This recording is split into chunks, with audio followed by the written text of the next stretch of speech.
ഇന്ന് ഈ സാവകാശം കർത്താവ് തന്നതിനായിട്ട് ഞാൻ ദൈവത്തെ സ്തുതിക്കുന്നു. നമ്മുടെ ചിന്തയ്ക്കായിട്ട് പത്രോസിന്റെ രണ്ടാമത്തെ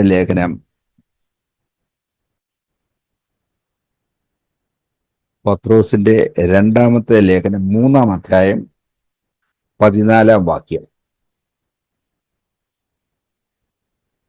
രണ്ടാം ലേഖനം 3 അധ്യായം 14 വാക്യം നമുക്ക് വായിക്കാം.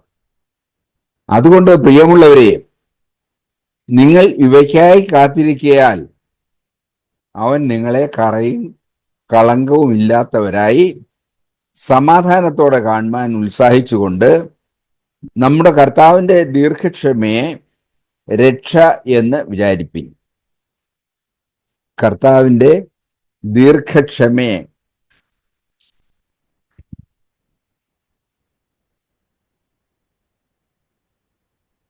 രക്ഷയെന്ന് വിചാരിച്ച് ജീവിപ്പാനാണ് ആ വാക്യത്തിലൂടെ പത്രോസ് നമ്മളോട് പറയുന്നത്.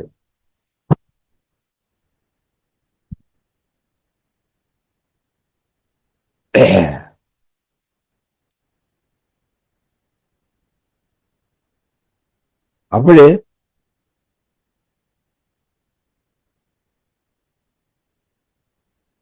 ഇവിടെ കാത്തിരിക്കാൻ പറയുന്നു. എന്താണ് നമ്മൾ കാത്തിരിക്കുന്നത്? പത്രോസ് പറഞ്ഞ പോലെ കർത്താവിന്റെ രക്ഷയാണോ നമ്മൾ കാത്തിരിക്കുന്നത്, അതോ വേറെന്തെങ്കിലുമൊക്കെ കാര്യമാണോ? വേറെ കാര്യങ്ങളാകാനുള്ള സാധ്യതയാണ് വളരെ കൂടുതലായിട്ടുള്ളത്. പക്ഷേ പത്രോസ് നമ്മളെ പ്രബോധിപ്പിക്കുന്നത്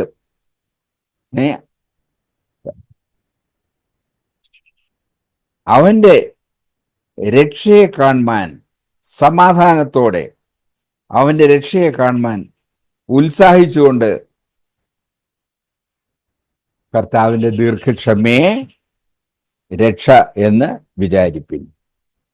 കർത്താവിന്റെ ദീർഘക്ഷമയെ വർഷങ്ങളായി, ഞാൻ ഉടനെ വരുന്നു എന്ന് പറഞ്ഞാ പോയത്. പക്ഷെ ഇപ്പോ 2020 വർഷത്തിലെ അധികമായി. അപ്പൊ നമുക്ക് നിശ്ചയമായിട്ടും സംശയം ഉണ്ടാകാം. പക്ഷേ അങ്ങനെ നമ്മൾ സംശയിക്കേണ്ട കാര്യമില്ല.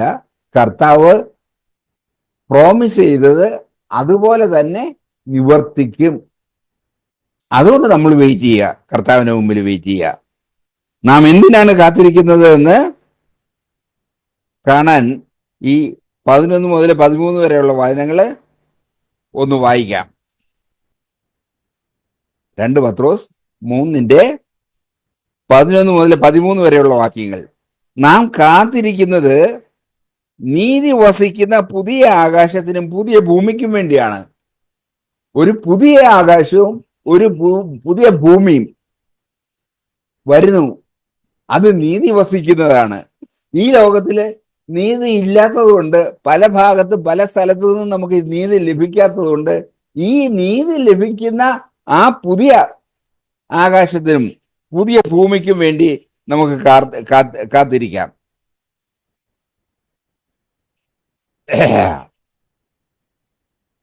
വെളിപ്പാട് പുസ്തകം 21 അധ്യായത്തിന്റെ 1, 2 വാക്യങ്ങളിൽ പറയുന്നത്, വെളിപ്പാട് പുസ്തകം 21 അധ്യായത്തിന്റെ 1, 2 വാക്യങ്ങളില്, ഞാൻ പുതിയ ആകാശവും പുതിയ ഭൂമിയും കണ്ടു.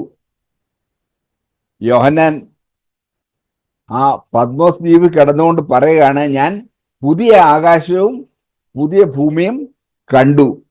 ഒന്നാമത്തെ ആകാശവും ഒന്നാമത്തെ ഭൂമിയും ഒഴിഞ്ഞുപോയി. ഒന്നാമത്തെ ആകാശവും ഒന്നാമത്തെ ഭൂമി ഏതാ?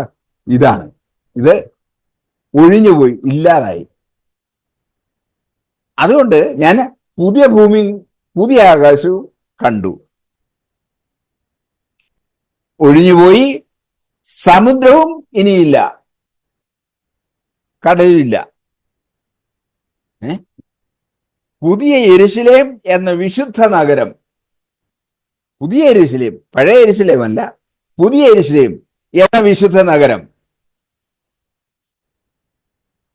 ഭർത്താവിനായി അലങ്കരിച്ചിട്ടുള്ള മണവാട്ടിയെ പോലെ ഒരുങ്ങി, ഭർത്താവിനായി അലങ്കരിച്ചിട്ടുള്ള മണവാട്ടിയെ പോലെ ഒരുങ്ങി സ്വർഗത്തിൽ നിന്ന്, അതായത് ദൈവസന്നിധിയിൽ നിന്ന് തന്നെ ഇറങ്ങി വരുന്നത് ഞാൻ കണ്ടു.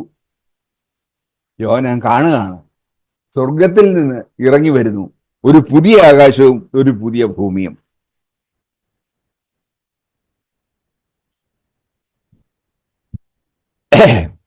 അവിടെ വിശുദ്ധ നഗരത്തിൽ കടക്കുന്ന ആരാണെന്ന് 27 വാക്യത്തിൽ പറയുന്നു. 27 വാക്യത്തിൽ വായിക്കുന്നത്, കുഞ്ഞാടിന്റെ ജീവപുസ്തകത്തിൽ പേരെഴുതിയിരിക്കുന്നവരല്ലാതെ, കുഞ്ഞാടിന്റെ ജീവപുസ്തകത്തിൽ പേരെഴുതിയിരിക്കുന്നവരെ അല്ലാതെ എന്ന് പറഞ്ഞാൽ കുഞ്ഞാടിന്റെ ജീവപുസ്തകത്തിൽ പേരെഴുതിയിട്ടുണ്ടെങ്കിൽ മാത്രമേ അവിടെ കടക്കുകയുള്ളൂ. അല്ലാതെ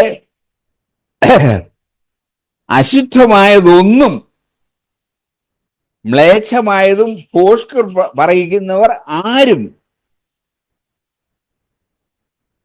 പൗലോസ് ഒന്നുകൂടെ ഒന്ന് വിശദീകരിക്കുകയാണ്, സോറി യോഹന്നാൻ, അവിടെ കടക്കുകയില്ല.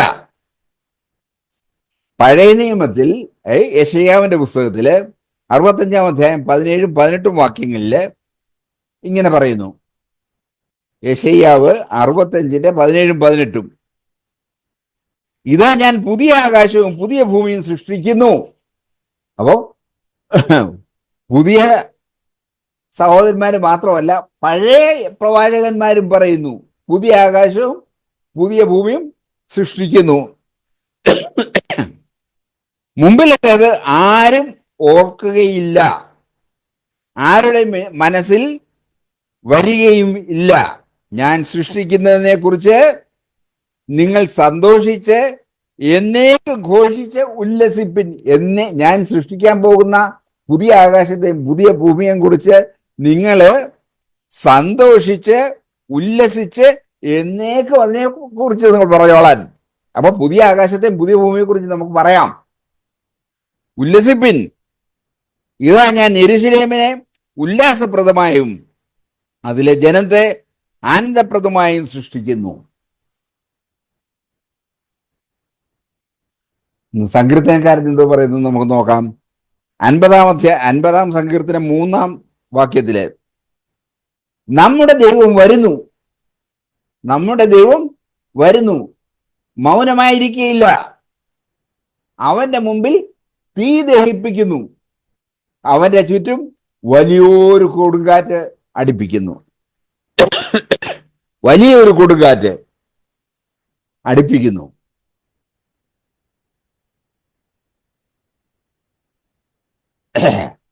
രണ്ട് തെസ്സലോനിക്കർ 1-ാം അധ്യായത്തിന്റെ 6, 7, 8 വാക്യങ്ങളിൽ നമുക്ക് വായിക്കാം.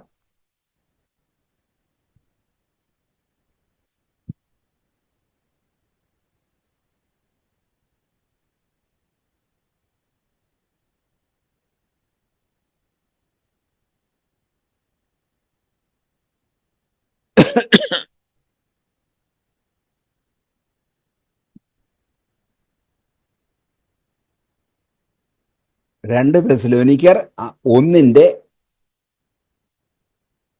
6, 7, 8 വാക്യങ്ങള് അവിടെ വായിക്കുന്നത്,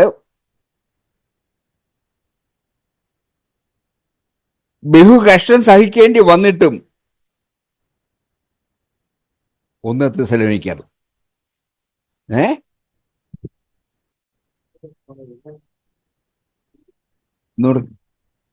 2 തെസ്സലോനിക്കർ തെറ്റിപ്പോയി അവിടെ കേട്ടോ, എത്ര പെട്ടെന്നാ തെറ്റിപ്പോകുന്നേ. 2 തെസ്സലോനിക്കർ 1-ാം അധ്യായം 6, 7, 8 വാക്യങ്ങള് അവിടെ കർത്താവായ യേശു തന്റെ ശക്തിയുള്ള ദൂതന്മാരുമായി സ്വർഗത്തിൽ നിന്ന് അഗ്നിജ്വാലയിൽ പ്രത്യക്ഷനായി ദൈവത്തെ അറിയാത്തവർക്കും നമ്മുടെ കർത്താവായ യേശുവിന്റെ സുവിശേഷം അനുസരിക്കാത്തവർക്കും പ്രതികാരം കൊടുക്കുമ്പോൾ, അവർക്ക് പ്രതികാരം കൊടുക്കുന്നു. കർത്താവിനെ അറിയാതെ ജീവിക്കുന്നവർക്ക്, അവർക്ക് കർത്താവ് വരുമ്പോൾ അവർക്ക് പ്രതികാരം കൊടുക്കുന്നു. പ്രതികാരം കൊടുക്കുമ്പോൾ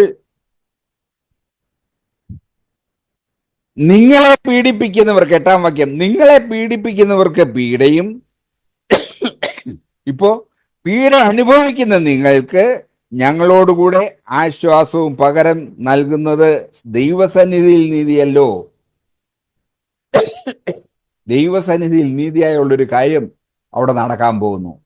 നമുക്കിന്ന് ലോകം മുഴുവൻ നമ്മളെ എക്സ്പ്ലോയിറ്റ് ചെയ്തുകൊണ്ടിരിക്കുകയാണ്. പക്ഷേ ദൈവസന്നിധിയിൽ നീതി നടക്കാൻ പോകുന്നു.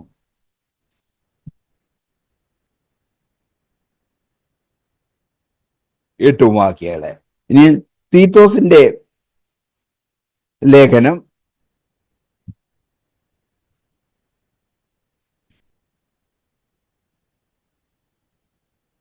തീത്തോസിന്റെ ലേഖനം 2-ാം അധ്യായം 12 മുതൽ 14 വരെ, 2-ാം അധ്യായം 12 മുതൽ 14 വരെ, നാം ഭാഗ്യകരമായ പ്രത്യാശയ്ക്കായിട്ടും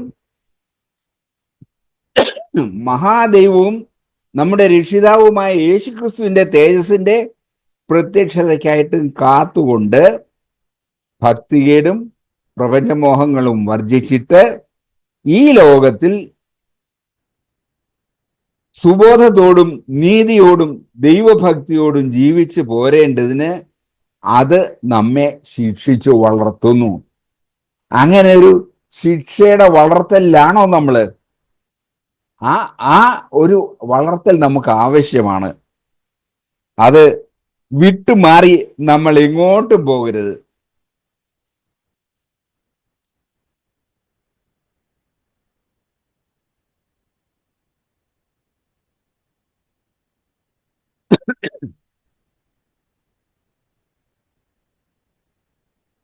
പത്രോസിന്റെ 1-ാം ലേഖനം 1-ാം അധ്യായം 3, 4, 5 ഈ വാക്യങ്ങളില് 1 പത്രോസ് 3-ാം അധ്യായം 3, 4, 5 നിങ്ങളുടെ അലങ്കാരം തലമുടി പിന്നുന്നതും പൊന്നണിയുന്നതും 1 പത്രോസ് ഞാൻ 3 എഴുതി, സോറി. 1 പത്രോസ് 1-ന്റെ 3, 4, 5 നമ്മുടെ കർത്താവായ യേശുക്രിസ്തുവിന്റെ പിതാവായ ദൈവത്തിന് സ്തോത്രം. അവൻ മരിച്ചവരുടെ ഇടയിൽ നിന്നുള്ള യേശുക്രിസ്തുവിന്റെ പുനരുത്ഥാനത്താൽ തന്റെ കരുണാധിക്യപ്രകാരം നമ്മെ ജീവനുള്ള പ്രത്യാശയ്ക്കായി അന്ത്യകാലത്തിൽ വെളിപ്പെടുവാൻ ഒരുങ്ങിയിരിക്കുന്ന രക്ഷയ്ക്ക് വിശ്വാസത്താൽ ദൈവഭക്തിയിൽ കാക്കപ്പെടുന്ന നിങ്ങൾക്ക് വേണ്ടി സ്വർഗത്തിൽ സൂക്ഷിച്ചിരിക്കുന്നതും ക്ഷയം, മാലിന്യം, വാട്ടം എന്നിവ ഇല്ലാത്തതുമായ അവകാശത്തിനായി തന്നെ വീണ്ടും ജനിപ്പിച്ചിരിക്കുന്നു. അവൻ നമ്മളെ വീണ്ടും ജനിപ്പിച്ചിരിക്കുന്നു. എന്തിനു വേണ്ടി? ഒന്നും കൂടെ അവിടെ നോക്കാം. നമ്മുടെ കർത്താവായ യേശുക്രിസ്തുവിന്റെ പിതാവായ ദൈവത്തിന് സ്തോത്രം. അവൻ മരിച്ചവരുടെ ഇടയിൽ നിന്നും യേശുക്രിസ്തുവിന്റെ പുനരുത്ഥാനത്താൽ തന്റെ കരുണാധിക്യപ്രകാരം നമ്മെ ജീവനുള്ള പ്രത്യാശയ്ക്കായിട്ട്, എപ്പോഴും പ്രത്യാശ, നമുക്ക് എല്ലാവരും പ്രത്യാശ ഉള്ളവരാണെന്നാ പറയുന്നത്. പക്ഷെ ജീവനുള്ള പ്രത്യാശയാണോ? ആ ജീവനുള്ള പ്രത്യാശയ്ക്കായി ഇനിയും അന്ത്യകാലത്തിൽ, അതെന്താണെന്ന് നമുക്കിപ്പോൾ അറിയത്തില്ല, ലാസ്റ്റ് ഡേയ്സില് അന്ത്യകാലത്തിൽ വെളിപ്പെടുവാൻ ഒരുങ്ങിയിരിക്കുന്ന രക്ഷയ്ക്ക്. അന്നേരം പൂർണ്ണ രക്ഷ എത്തും നമുക്ക് അന്ത്യകാലത്ത്. അവിടെ രക്ഷയ്ക്ക് വിശ്വാസത്താൽ ദൈവശക്തിയിൽ, നമ്മുടെ വിശ്വാസത്താലും ദൈവത്തിൽ നിന്ന് നമുക്ക് ലഭിക്കുന്ന ശക്തിയിലും കാക്കപ്പെടുന്ന നിങ്ങൾക്ക് വേണ്ടി സ്വർഗത്തിൽ സൂക്ഷിച്ചിരിക്കുന്നു. നമുക്ക് വേണ്ടിയിട്ട് സ്വർഗത്തിൽ സൂക്ഷിച്ചിരിക്കുന്നതും അതിന് ക്ഷയമില്ല, മാലിന്യമില്ല, വാട്ടമില്ല എന്നിവയില്ലാത്തതുമായ അവകാശത്തിനായി നമ്മെ വീണ്ടും ജനിപ്പിച്ചിരിക്കുന്നു. കർത്താവ് നമ്മെ വീണ്ടും ജനിപ്പിച്ചത് ഇതിനു വേണ്ടിയാണ് ജനിപ്പിച്ചത്. അതുകൊണ്ട് അത് നമുക്ക് സ്വന്തമാക്കി തീർക്കണം. അതുകൊണ്ട് നമുക്കത് നഷ്ടപ്പെട്ടു പോകുവാനായിട്ട് നമ്മളില് ആർക്കും ഇടയാകരുത്.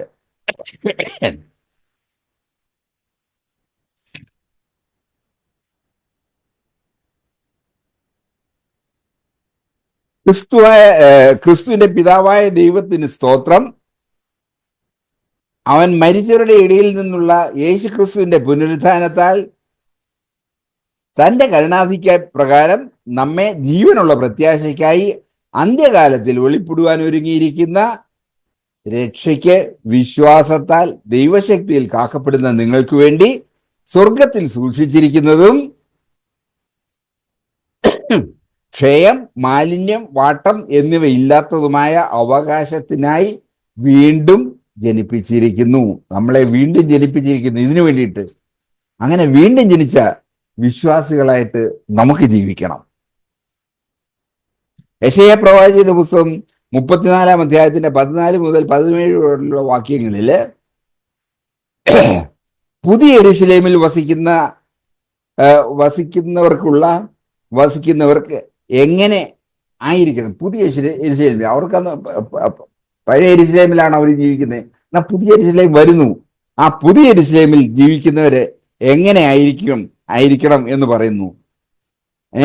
നമ്മിൽ ആർ ദഹിപ്പിക്കുന്ന തീയുടെ അടുക്കൽ പാർക്കും. അവിടെ ദഹിപ്പിക്കുന്ന അഗ്നിയാണ്. ഒരശുദ്ധരും അവിടെ കയറാൻ പറ്റത്തില്ല. ദഹിച്ചു പോവും. ദഹിപ്പിക്കുന്ന തീയുടെ അടുക്കൽ ആർ പാർക്കും. നമ്മിൽ ആർ നിത്യദഹനങ്ങളുടെ അടുക്കൽ പാർക്കും. അതുകൊണ്ട് നീതിയായി നടന്ന് നേർ പറയുകയും പീഡനത്താലുള്ള ആദായം വെറുക്കുകയും കൈക്കൂലി വാങ്ങാതെ കൈ കുടഞ്ഞു കളയുകയും രക്തപാതകത്തെ കുറിച്ച് കേൾക്കാതെ വണ്ണം ചെവി പൊത്തുകയും ദോഷത്തെ കണ്ട് രസിക്കാതെ വണ്ണം കണ്ണ് അടച്ചു കളയുകയും ചെയ്യുന്നവൻ അവൻ ആ പുതിയ യെരൂശലേമിൽ ഉണ്ടാകും. ഇങ്ങനെയുള്ളവൻ ഉയരത്തിൽ വസിക്കും. പാറക്കോട്ടകൾ അവന്റെ അഭയസ്ഥാനം. പാറ ഉണ്ടാക്കിയിരിക്കുന്ന കോട്ട അവന്റെ അഭയസ്ഥാനം ആയിരിക്കും. അവന്റെ അപ്പം അവന് കിട്ടും. അവന് വെള്ളം മുട്ടിപ്പോകുകയും ഇല്ല. നിന്റെ കണ്ണ് നമ്മുടെ കണ്ണ് രാജാവിനെ അവന്റെ സൗന്ദര്യത്തോടെ ദർശിക്കും. കർത്താവായ രാജാവിനെ, യേശു ക്രിസ്തുവിനെ അവന്റെ സൗന്ദര്യത്തോടെ നമ്മൾ കാണും, ദർശിക്കും. വിശാലമായ ഒരു ദേശം കാണും. അതുകൊണ്ട് നമ്മെ വിളിച്ച പുത്രന്റെ രക്തത്താൽ വിശുദ്ധീകരിച്ച് നമ്മെ വേർതിരിച്ച് നമുക്കായി സൂക്ഷിച്ചിരിക്കുന്ന അവകാശം നഷ്ടപ്പെട്ടു പോകാതിരിക്കുവാൻ തക്കവണ്ണം നമ്മുടെ ഈ ഭൂമിയിലെ ജീവിതം പരിശുദ്ധാത്മാവിന് വിധേയമാക്കപ്പെട്ട് ദൈവവചനം അനുസരിച്ച് നമുക്ക് ജീവിക്കാം.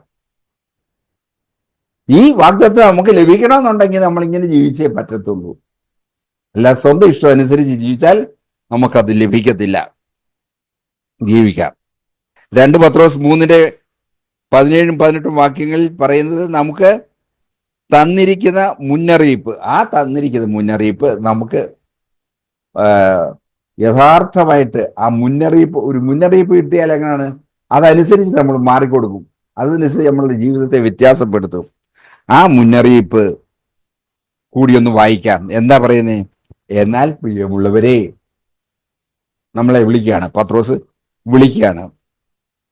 എന്നാൽ പ്രിയമുള്ളവരെ, നിങ്ങൾ മുമ്പ് കൂട്ടി അറിഞ്ഞിട്ടുണ്ട് എന്ത്? അധർമ്മത്തിന്റെ വഞ്ചനയിൽ കുടുങ്ങി സ്വന്തം സ്ഥിരത വിട്ട്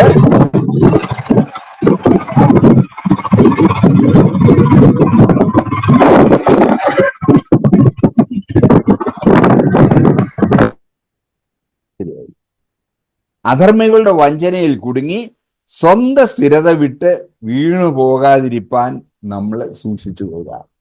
അധർമ്മികളുടെ വഞ്ചനയിൽ നമ്മൾ പെട്ടുപോകാന്നുള്ളത് കൊണ്ടാണ് അത് നമുക്ക് പ്രത്യേകം പറഞ്ഞു തരുന്നേ, അധർമ്മികളുടെ വഞ്ചനയിൽ കുടുങ്ങി സ്വന്തം സ്ഥിരത വിട്ട് വീണു പോകാതിരിപ്പാൻ നമ്മൾ സൂക്ഷിച്ചുകൊള്ളുവിൻ. കൃപയിലും നമ്മുടെ കർത്താവായ യേശുക്രിസ്തുവിന്റെ പരിജ്ഞാനത്തിലും വളരുവിൻ. അവന് ഇപ്പോഴും എന്നേക്കും മഹത്വം. ആമേൻ. കർത്താവിന് എന്നേക്കും മഹത്വം. അപ്പോൾ അതുകൊണ്ട് നമുക്ക് ഇവ പ്രാപിക്കാനായിട്ട്, ഇപ്രകാരം ജീവിക്കാനായിട്ട് നമ്മളെ കർത്താവിങ്കൽ പരമേൽപ്പിക്കാം. ദൈവം നമ്മളെ ഓരോരുത്തരെയും അതിനായിട്ട് സഹായിക്കട്ടെ. ആമേൻ.